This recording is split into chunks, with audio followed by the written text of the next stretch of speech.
रहमानुर्रहीम। Chapter number 5 linear system, और हम discuss कर रहे थे फेस पोर्ट्रेट स्केचिंग। आज इस लेक्चर का पार्ट 3 है, जिसके अंदर हम डिस्कस करने वाले हैं कि real and repeated eigen values के लिए फेस पोर्ट्रेट किस तरह बनता है। तो ये एक बात तो आपने याद रखनी है कि इसके देर आर टू डिफरेंट सब केसेस। तो ये बहुत इंपॉर्टेंट पॉइंट है इसके अंदर। देर आर, जैसे कि इंट्रो में भी मैंने आपको बताया था, 2 सब केसेस। अब वो कौन कौन से हैं? Depending on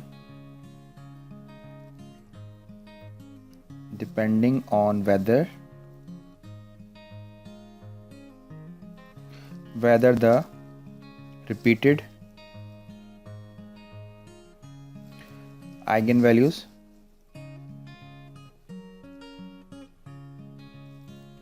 has 2 independent eigenvectors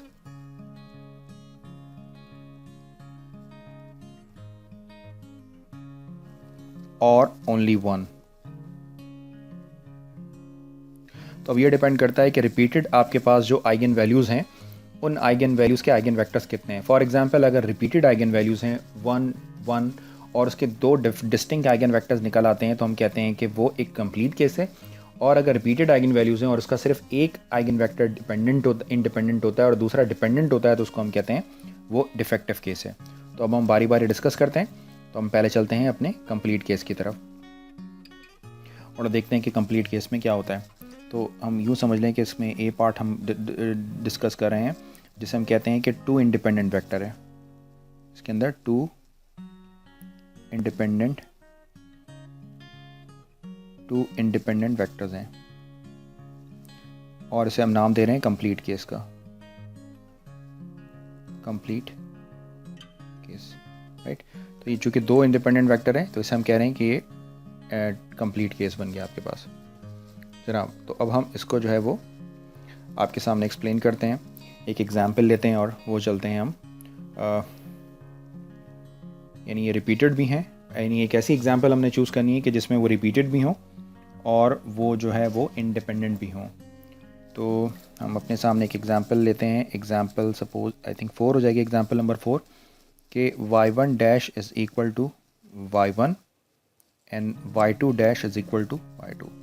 इस टॉपिक को समझाने के और भी कई सारे तरीक़े हैं, लेकिन मुझे लगता है कि एग्जाम्पल के थ्रू समझना इसको सबसे आसान है, क्योंकि ये बहुत क्रिटिकल, बहुत इंपॉर्टेंट टॉपिक है डायनेमिकल सिस्टम का, जो अगर एक दफ़ा कॉन्सेप्ट क्लियर हो जाए आपका, तो थ्रू आउट इस पूरे कोर्स के अंदर आपके लिए ये चीज़ें आसान रहेंगी। ठीक है जी।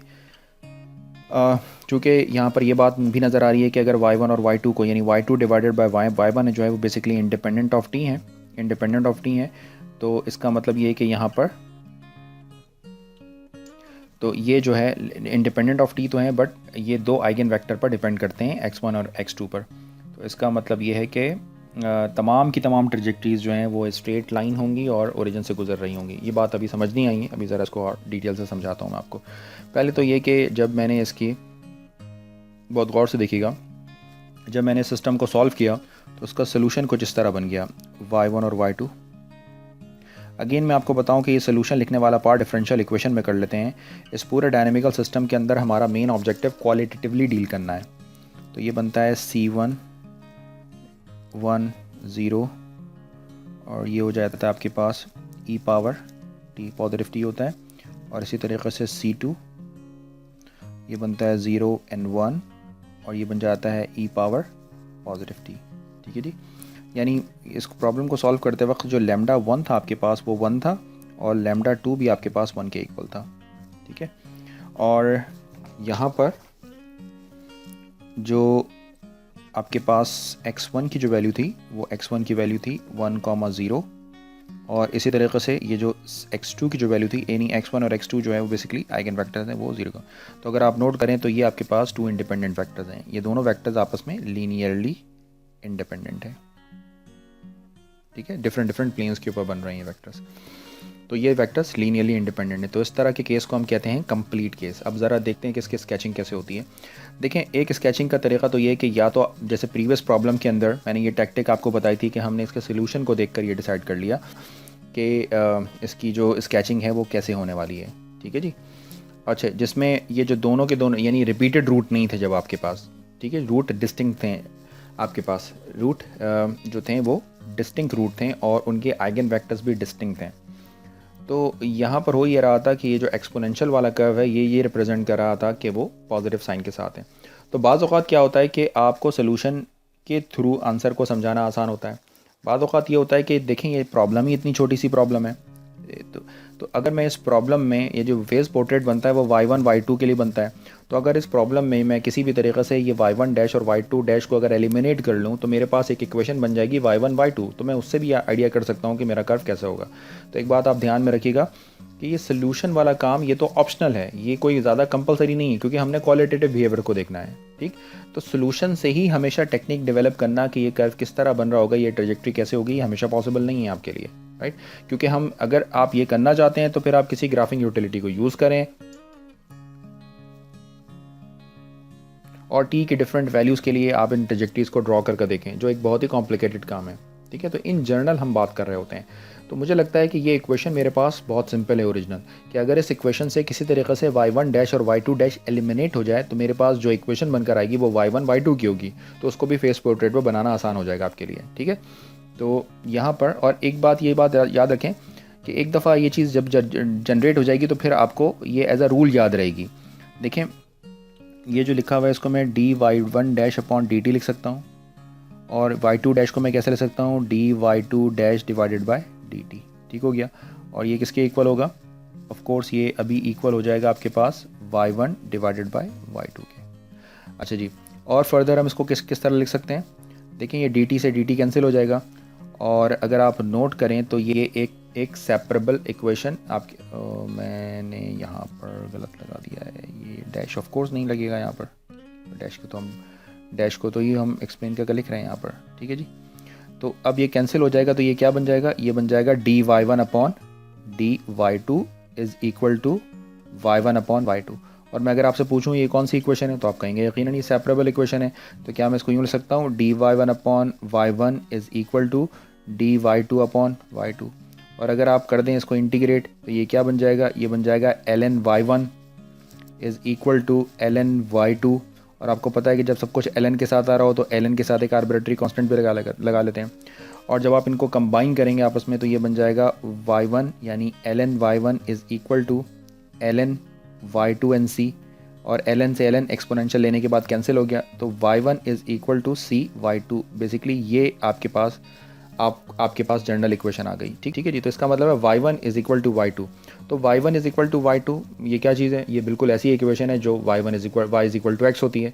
तो ये ऐसी स्ट्रेट लाइन्स हैं जो ओरिजिन से पास होंगी। और c क्या काम करता है? उन स्ट्रेट लाइन को जो है वो ओरिजिन के अबाउट रोटेट करवाता है। ठीक है, तो अगर मैं आपसे पूछूँ इस कर्व को देखते हुए क्या ये पॉइंट आप मेरा समझ गए? तो ये पॉइंट बहुत इंपॉर्टेंट था। तो कि बाज़ औक़ात तो हम इसके सोल्यूशन से गैस कर लिया करेंगे कि इसकी ट्रेजेक्ट्रीज कैसे बनने वाली हैं।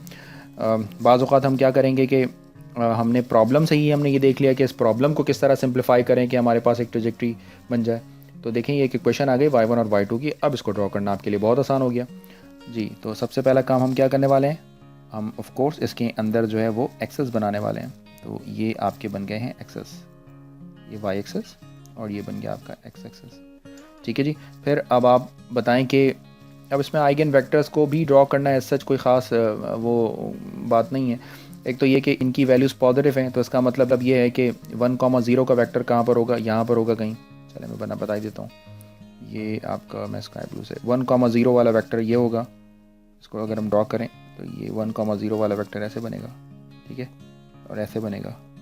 और इसी तरीके से 0,1 वाला वेक्टर ऐसे बनेगा और ऐसे बनेगा।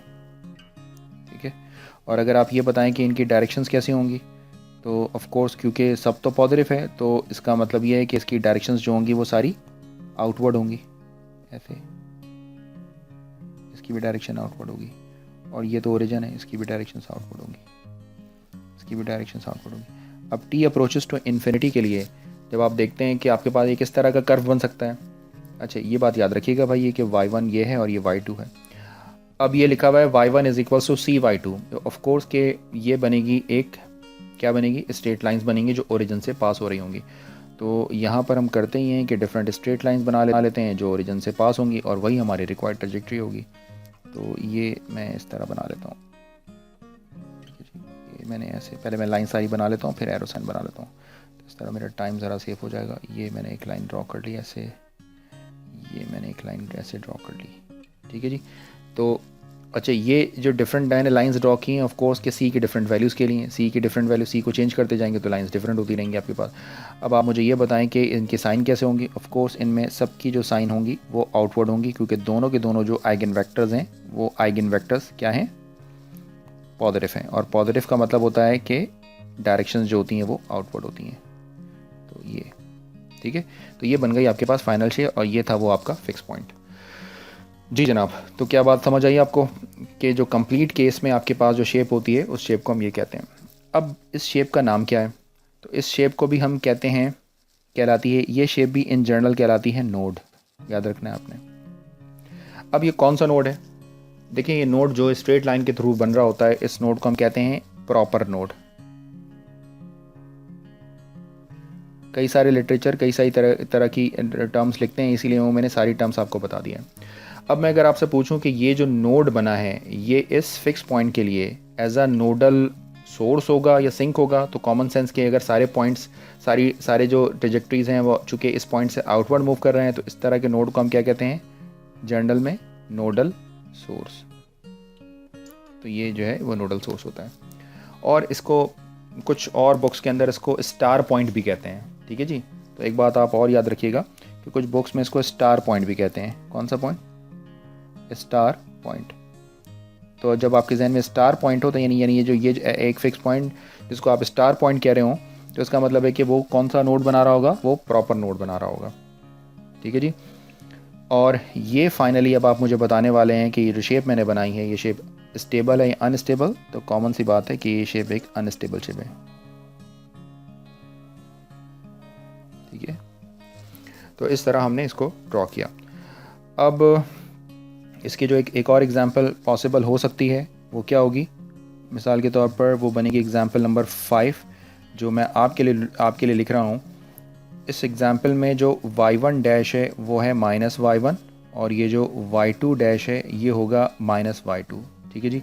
तो यहाँ पर आपको मैं हिंट ये देता हूँ कि जब आप इसको सॉल्व करेंगे तो इसमें रूट जो होंगे वो आपके पास रिपीटेड भी हैं, ये आपको ट्राई कीजिएगा, और साइन भी, और जो इसकी जो साइन है, साइन वो क्या है, नेगेटिव। दोनों रूट के साइन नेगेटिव है, ठीक है, रिपीटेड भी हैं और नेगेटिव भी हैं। और अगेन ये कौन सा केस बनेगा, ये बनेगा आपके पास जब आप इसको सॉल्व करेंगे ये बनेगा कंप्लीट केस, ठीक है। तो ये कंप्लीट केस है, तो इसको आपने खुद ट्राई करना है। ये है आपका कंप्लीट केस, तो आपने इसको खुद ट्राई करना है। मैं ज़रा जल्दी से इसके डायग्राम की बात कर लेता हूँ कि इसकी शेप किस तरह की बनेगी, आप इसको खुद ट्राई कीजिएगा। बस सिर्फ और सिर्फ प्रीवियस शेप और इस शेप में जो डिफरेंस है वो ये डिफरेंस होगा कि जो आइगन वेक्टर्स हैं उनकी जो डायरेक्शंस हैं वो सारी की सारी डायरेक्शंस जो होंगी वो इनवर्ड हो जाएंगी, बस ये फ़र्क होगा सिर्फ और सिर्फ, ठीक है। तो ये डायरेक्शन सारी की सारी इनवर्ड हो जाएंगी आपके पास, ये डायरेक्शन आपके पास इनवर्ड हो जाएंगी, ठीक है जी। तो इसका मतलब है कि इस शेप को हम क्या कहते हैं, अगेन इस शेप को भी हम कहते हैं नोड, और अच्छा नाम इसका क्या है, प्रॉपर नोड। इसको हम कहते हैं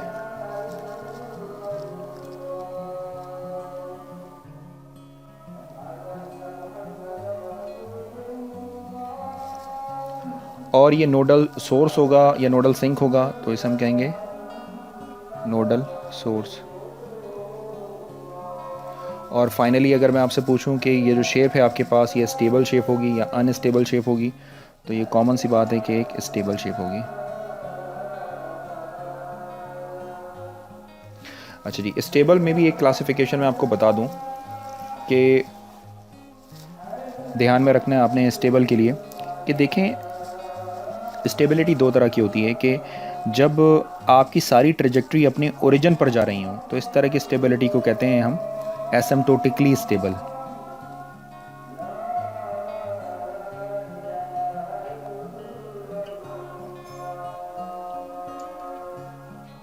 ठीक है। तो ये वाली स्टेबिलिटी कहलाती है एसिम्प्टोटिकली स्टेबल शिप कहलाती है। और बाज़ औक़ात क्या होता है कि आप अपनी किसी ऑब्जेक्ट को अगर आप ओरिजिनल पोजीशन से परटर्ब करें तो वो बेसिकली परटर्बेशन के बाद एक स्पेसिफिक डोमेन में रहता है, वो ओरिजिन पर नहीं जाता बट स्पेसिफिक डोमेन के अंदर मूव करता है। तो इस तरह की स्टेबिलिटी को हम कहते हैं स्टेबल, राइट। लेकिन ये जो स्टेबिलिटी है जिसमें जो है वो स्टेबल हो रहे हैं और अट्रैक्ट हो रहे हैं, तो उसको हम कहते हैं स्टेबल एंड अट्रैक्टिव, और ये कहलाती है एसिम्प्टोटिकली स्टेबल। तो जहाँ वर्ड एसिम्प्टोटिकली स्टेबल या एसिम्प्टोटिकली स्टेबल लग जाए तो फ़ौरन समझ जाइएगा कि ये स्टेबिलिटी ऐसी है कि आपका जो पॉइंट है वो परटर्ब हुआ और वापस अपने ओरिजिनल पोजीशन पर, मीन पोजीशन के ऊपर आ गया, ठीक है जी। तो अगर मीन पोजीशन पे ना जाए और वो किसी सर्टेन डोमेन के अंदर मूव करते रहे, जैसे फॉर एग्जांपल आप ये ले सकते हैं कि अर्थ जो है वो सन के अराउंड मूव कर रही है। तो जब अर्थ सन के अराउंड मूव करी तो वो कभी भी अपने मीन पोजीशन पर तो नहीं जाती, सन के अराउंड मूव करें ना, तो इस तरह एक सर्कुलर और यूनिफॉर्म सर्कुलर मोशन में है, तो ये भी एक स्टेबल मोशन है, ठीक है। तो इसको हम कहते हैं स्टेबल। लेकिन अगर मैं आपसे कहता हूँ कि टाइम के साथ साथ अर्थ की मूवमेंट कैसे हो रही है, तो ऑफकोर्स उसकी ट्रजेक्टरी जो है वो कम होती जा रही है और एक वक्त ऐसा आएगा कि वो एक स्पायरल बनाते हुए सन के अंदर इनसाइड फॉल कर जाएगी। तो इस वक्त इसकी जो ट्रजेक्टरी होगी वो एसिम्प्टोटिकली स्टेबल होगी। तो उम्मीद है कि इन दोनों का डिफरेंस जो है वो आपको समझ आ गया होगा।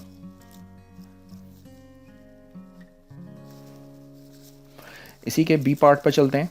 देखें, ये मैंने अभी यहाँ पर आपको बताया था इंडिपेंडेंट वेक्टर्स होने चाहिए, यानी ये कंप्लीट केस कहलाता है। अब इसका बी पार्ट ज़रा जल्दी से देख लेते हैं हम, कि अब हम बात कर रहे हैं इसी का बी पार्ट है और इसे हम कहते हैं इसमें जो आपके आइगन वेक्टर्स हैं वो बोथ पॉजिटिव हैं और अगेन ये रिपीटेड भी हैं, ठीक है, बोथ पॉजिटिव एंड रिपीटेड। और उसके साथ साथ क्या है, उसके साथ साथ ये डिफेक्टिव केस भी है। डिफेक्टिव केस की एक एग्जांपल मैं आपके सामने पोस्ट कर रहा हूँ। तो डिफेक्टिव केस क्या होता है कि जिसमें आपके पास आइगन वैल्यूज़ तो रिपीटेड होते हैं लेकिन आइगन वेक्टर्स जो होते हैं वो दोनों के लिए सेम होते हैं, ठीक है। तो हम इसकी अभी बात कर रहे हैं। तो पहला तो काम ये करते हैं कि जिस तरह अब तक हम करते हैं, एक एग्जांपल लेते हैं, एग्जांपल नंबर 6, यानी y1 डैश आपका इक्वल है 4y1 प्लस y2, और ये जो y2 डैश है ये इक्वल है आपके पास -y1 प्लस 2y2। फिर अब आपने जब इसकी आइगन वैल्यूज़ निकाली तो जो λ1 और λ2 है वो इक्वल आ गया 3 के, ठीक है।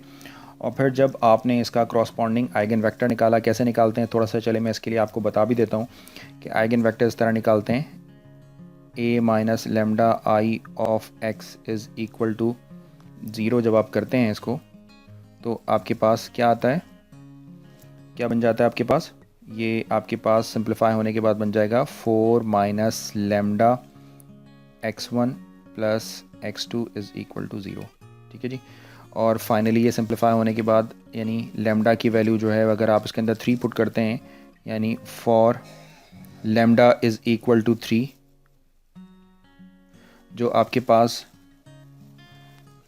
लेमडा इज़ इक्वल टू 3 के लिए जो वेक्टर बनता है वो वेक्टर क्या होता है आपके पास, वेक्टर बन जाता है x1 plus x2 is equal to 0, ये वेक्टर बन जाता है।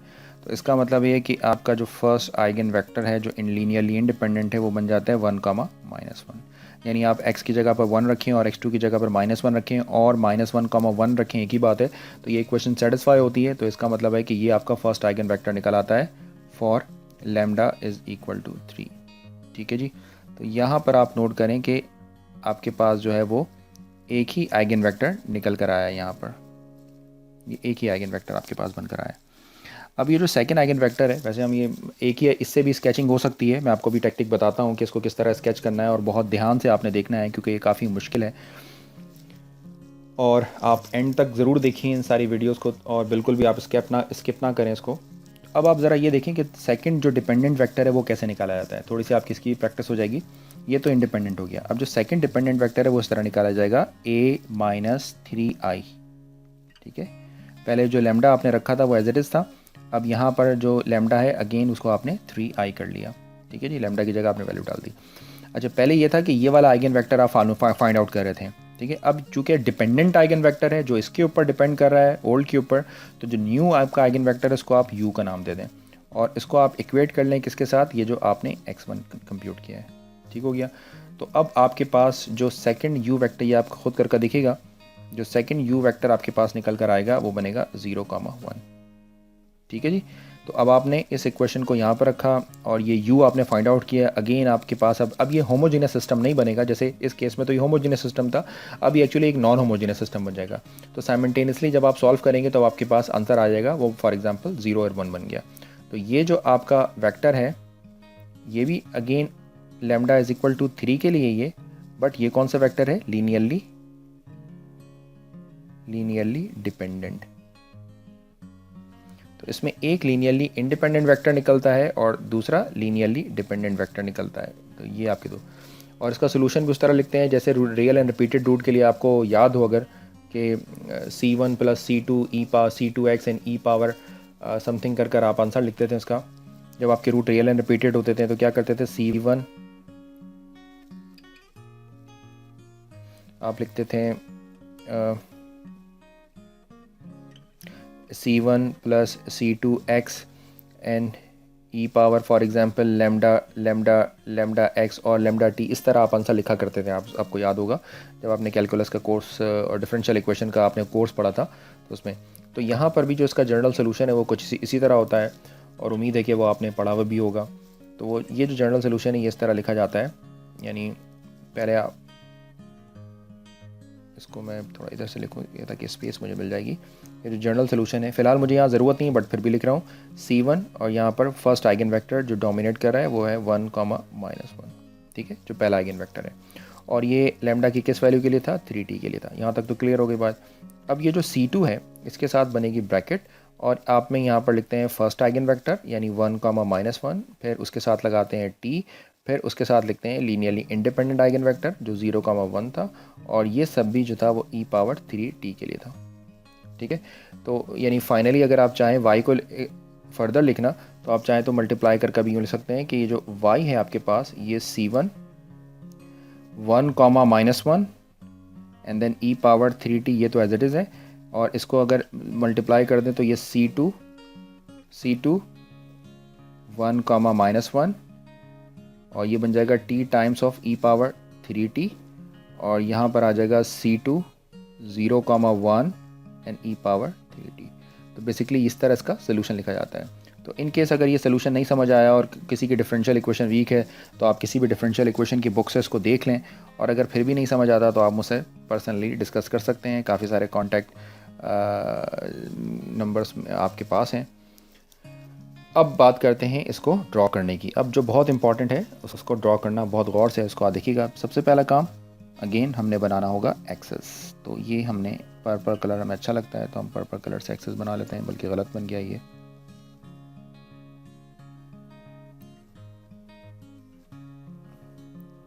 ये आपने बना लिया है एक्सेस। ठीक है जी। फिर अब आपने अगेन आपके पास यूँ समझ लें कि लीनियरली इंडिपेंडेंट वेक्टर ही मौजूद है, वो था 1, -1। अब ये जो 1, -1 है ये कहाँ पर होगा, 1, -1 कहीं फोर्थ क्वाड्रेंट में होगा। तो पहले तो आप आइगन वेक्टर की एक लाइन ड्रॉ कर लें, जैसे कि मैं पहले से करता आया हूँ। ये मैंने एक लाइन ड्रॉ कर ली है, सॉरी ये अच्छी सी नहीं बनी, एक अच्छी सी लाइन बनाते हैं। ये आपके पास लाइन बन गई। ठीक है,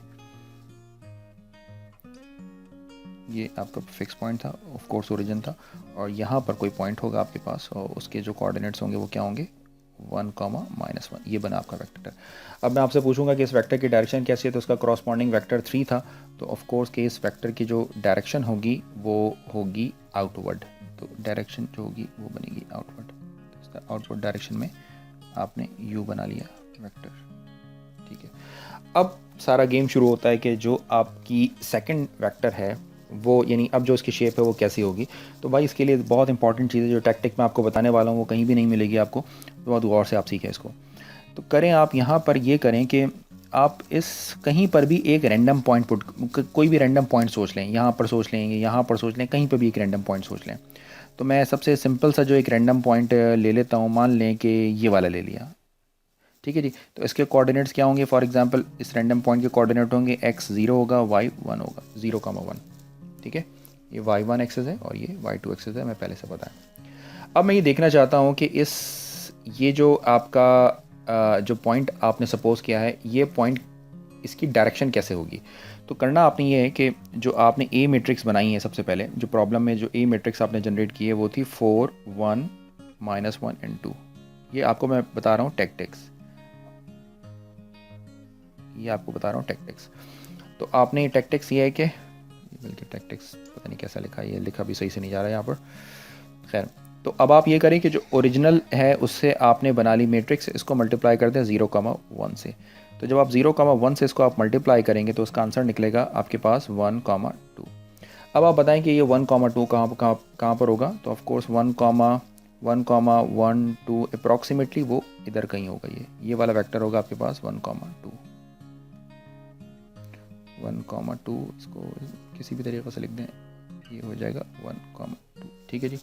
तो आप ये बताएं कि ये 0 1 और इनके दरमियान जो है वो डायरेक्शन कैसे होगी। तो ऑफ कोर्स कि इसकी जो ये चीज़ ये शो कर रही है कि अब आपके जो सारे वेक्टर्स बनेंगे उनकी डायरेक्शंस कुछ इस तरह की होनी चाहिए। ठीक है, तो याद रखें कि अब ये जो ट्रेजेक्टरीज आपके पास बनेंगी, ये बहुत इंपॉर्टेंट पॉइंट मैंने आपके साथ शेयर किया है, इसको बिल्कुल भी आपने जो है वो आसान नहीं समझना है। ठीक है जी। तो अब ये जो ट्रेजेक्टरीज बनती हैं इसकी ट्रेजेक्टरीज कुछ इस तरह की होती हैं, ऐसे ऐसे, और सिमिलरली ये ट्रेजेक्टरीज इस तरह भी होती हैं। और इनकी डायरेक्शंस कैसी होती हैं जी, डायरेक्शंस कैसी होती हैं। तो ऑफ कोर्स इन सब की जो डायरेक्शंस होती हैं वो आउटवर्ड डायरेक्शंस होती हैं। ये राइट से तो नहीं दिख रहा है, पर्पल से बनाता हूँ। ये डायरेक्शंस जो होती हैं सबकी आउटवर्ड डायरेक्शंस होती हैं। पर्पल भी नज़र नहीं आ रहा है, ग्रीन से देखते हैं। ये सब की जो डायरेक्शंस होती हैं वो आउटवर्ड डायरेक्शंस होती हैं। ठीक है, ये आउटवर्ड डायरेक्शंस होती हैं।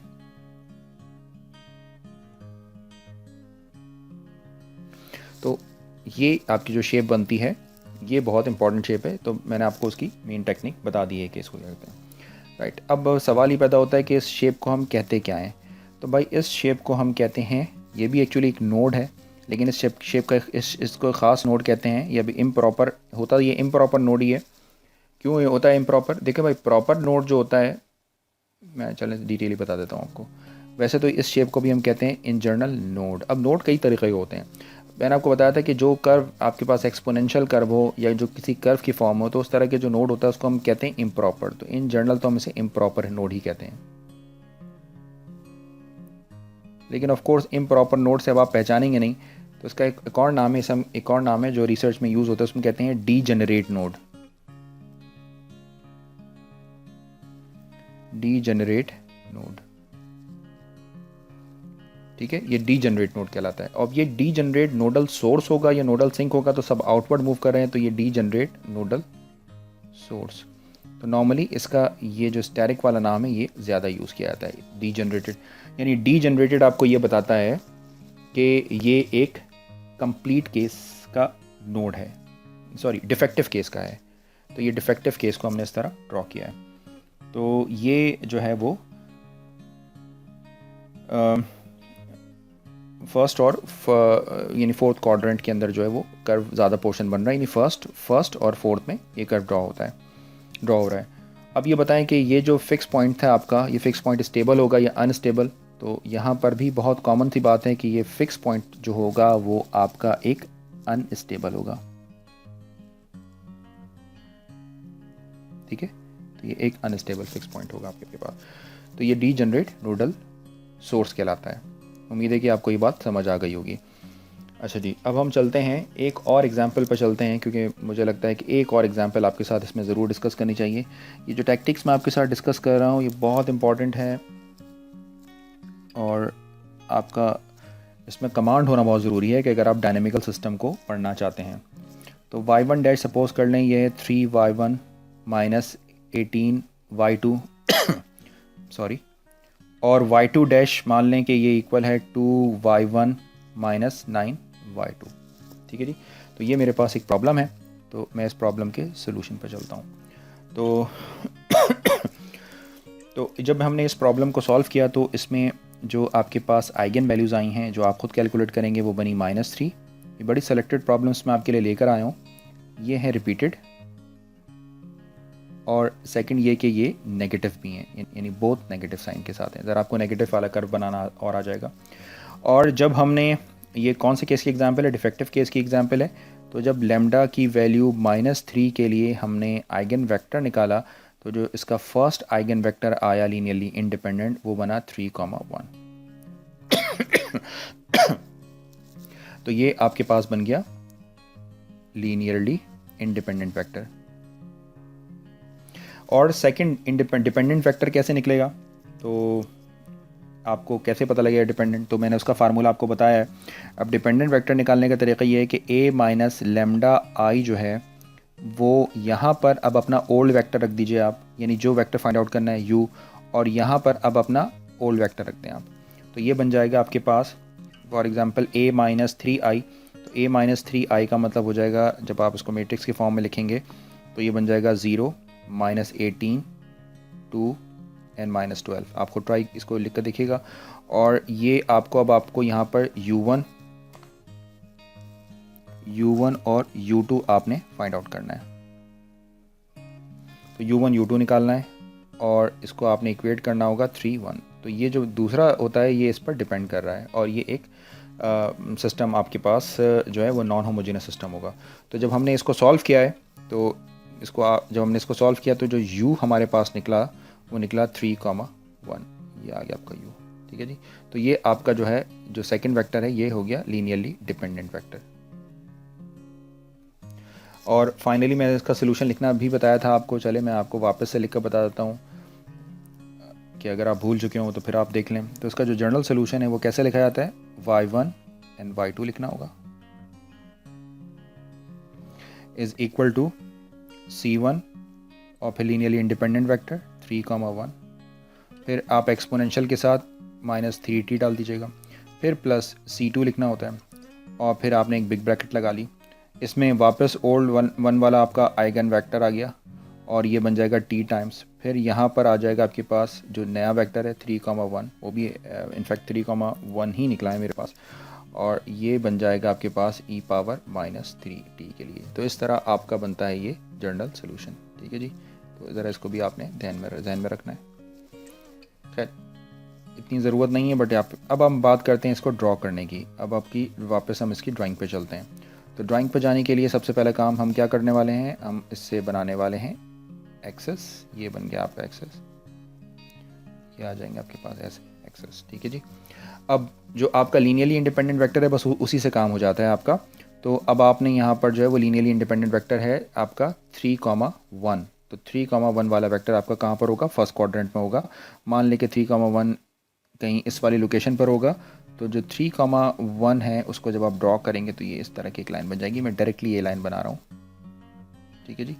तो ये आ जाएगा आपके पास 3,1 वाली लाइन। बहुत गौर से इस बात को देखिएगा। अब आप मुझे बताएं कि इस पर डायरेक्शन कैसे होंगी। तो ऑफ कोर्स नेगेटिव है, तो इसकी जो डायरेक्शन आपके पास निकल कर आएंगी वो डायरेक्शन कैसी होंगी, वो डायरेक्शन इस फिक्स पॉइंट के लिए इनवर्ड होंगी, ठीक है जी। ये इनवर्ड डायरेक्शंस होंगी इसकी। तो यहाँ तक ये बात हो गई आपकी क्लियर, यहाँ तक आप समझ गए होंगे।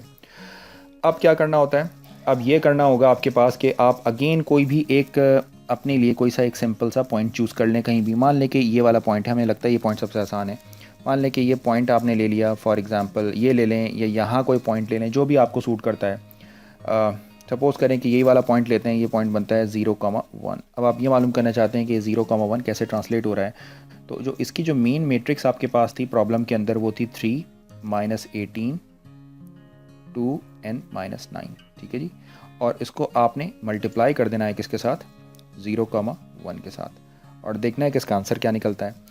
तो जब आप 0,1 एक सिंपल सा पॉइंट है, बस ये याद रखिएगा। तो जब आप इसको मल्टीप्लाई करेंगे 3 × 0 तो 0 हो जाएगा, और 18 ये यहाँ पर आ जाएगा आपके पास कहीं -18, और इसी तरीक़े से ये 2 0 हो जाएगा और ये बन जाएगा -9, ठीक है। अगर ये पॉइंट आपको मुश्किल लगे तो कुछ कॉमन भी निकाल लें। तो अगर आप कुछ इसमें से कॉमन निकाल लें तो 9 कॉमन अगर आप निकाल लें इसके अंदर से, तो ये बन जाएगा -2 और -1। तो -2 और -1 वाला पॉइंट कहाँ पर होगा? ऑफ कोर्स ये थर्ड क्वाड्रेंट के अंदर कहीं होगा, यानी यहाँ पर ये कोई पॉइंट होगा। मान लें कि यहाँ कहीं कोई पॉइंट होगा, ठीक है, इस तरह। तो आप बताएं कि इन दोनों पॉइंट्स के दरमियान डायरेक्शंस कैसे होंगी? तो ऑफ कोर्स मैं एक छोटी सी डायरेक्शन यहाँ पर बनाकर दिखाता हूँ आपको, यानी ये इस तरह की डायरेक्शन आपके पास होगी यहाँ पर कहीं, ठीक है जी। अब ये जो चीज़ है, अब आपको ये ट्रेजेक्टरीज कैसे हैं कि ये तो आपको डायरेक्शन का आइडिया हो गया। अब ये ट्रेजेक्टरीज ये बता रही कि ये इनवर्ड है, तो एक्चुअली ये सारी की सारी ट्रेजेक्टरीज, अब बहुत गौर से देखिए कि ये सारी ट्रेजेक्टरीज कुछ इस तरह बनेंगी कि तमाम के तमाम ऐसे कर्व आएंगे और इधर जाकर वो कन्वर्ज हो जाएंगे।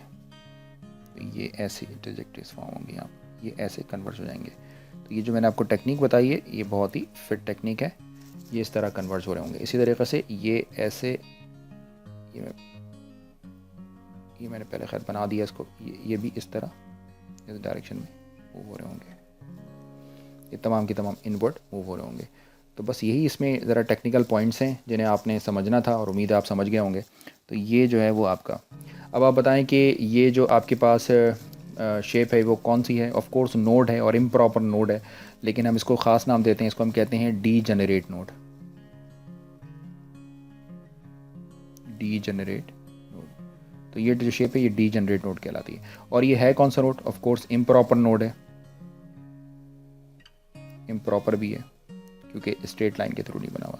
अब आप बताएं कि ये डीजेनरेट नोडल सोर्स है या नोडल सिंक है? तो ऑफ कोर्स सारी ट्रेजेक्टरीज उस पर मूव कर रही हैं, तो ये कौन सा होगा?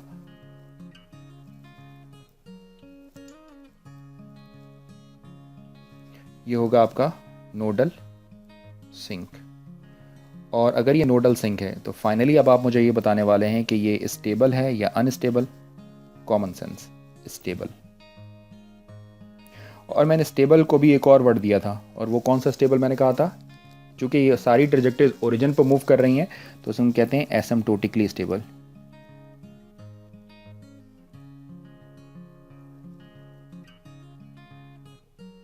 तो ये सारी ट्रेजेक्टरीज जो हैं वो एसिम्प्टोटिकली स्टेबल होंगी।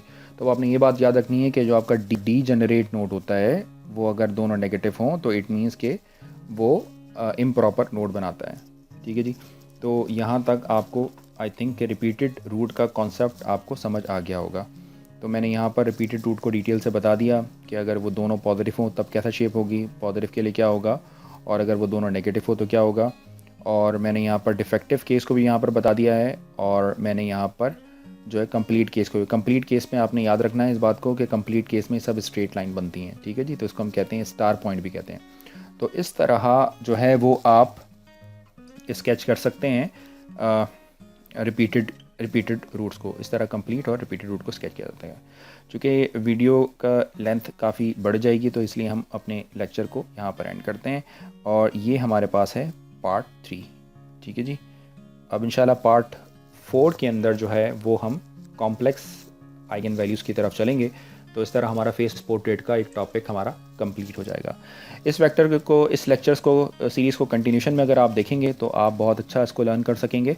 नॉर्मली सॉफ्टवेयर्स के ऊपर ये इसी तरीके से ड्रॉ होते हैं, लेकिन इसकी किसी डायनामिकल सिस्टम के कोर्स के अंदर ये जो मैंने ट्रेजेक्टरीज बनाई हैं ये इसकी बैकबोन है। Thanks for watching this video. अल्लाह हाफ़िज़।